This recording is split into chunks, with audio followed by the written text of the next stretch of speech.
ఇవాళ ఓర్పు లేకపోవడం వల్లే చాలా కుటుంబాలు దెబ్బతింటున్నాయి, చాలా మంది మనుషుల జీవితాలు దెబ్బతింటున్నాయి. నిన్నగాక మొన్న పత్రికల్లో చదివి బాధపడ్డాను నేను. రెండో పెళ్ళిళ్ళు ఎక్కువైపోతున్నాయి మొదటి పెళ్ళిళ్ళ కంటే.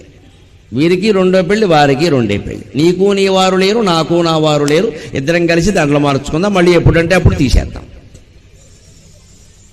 వీరికి రెండో భర్త, వారికి మూడో పెళ్ళాం. ఇది ఏ పెళ్ళో అర్థం కాదు. ఇది పైగా దీన్ని మళ్ళీ క్యాటరింగ్లు, కళ్యాణ మంటపాలు పెట్టి అట్టహాసాలు చేస్తున్నారు. ఈ వచ్చిన శుభలేఖలు కూడా వేసేసి మేము ఎందుకు చేసుకోకూడదు, మేము ఎందుకు చేసుకోకూడదు. మొదటి పెళ్ళే దండగా అని చెప్పింది వేదాంతం. మళ్ళీ రెండో పెళ్లి, మూడో పెళ్లి ఎటు పని లేక. జీవితంలో కొంతమందికి దౌర్భాగ్యం అమ్మ, తప్పదది. ఆ పరిస్థితులు వేరు. అటువంటి వాళ్ళు ఏదో చేసుకుంటారు. ఇవాళ ఏది ఫ్యాషన్ అయిపోయిందమ్మా, అది మీరు చూసుకోండి జరుగుతున్నది. 2 ఏళ్ళు మించి కలిసి ఉంటే అది పెద్ద ఆశ్చర్యం. అది పద్మశ్రీ ఇచ్చేయచ్చు.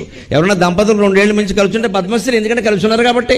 2 ఏళ్లే with the same person, how is it possible? అది ఆశ్చర్యంగా ఉంది ఇవాళ.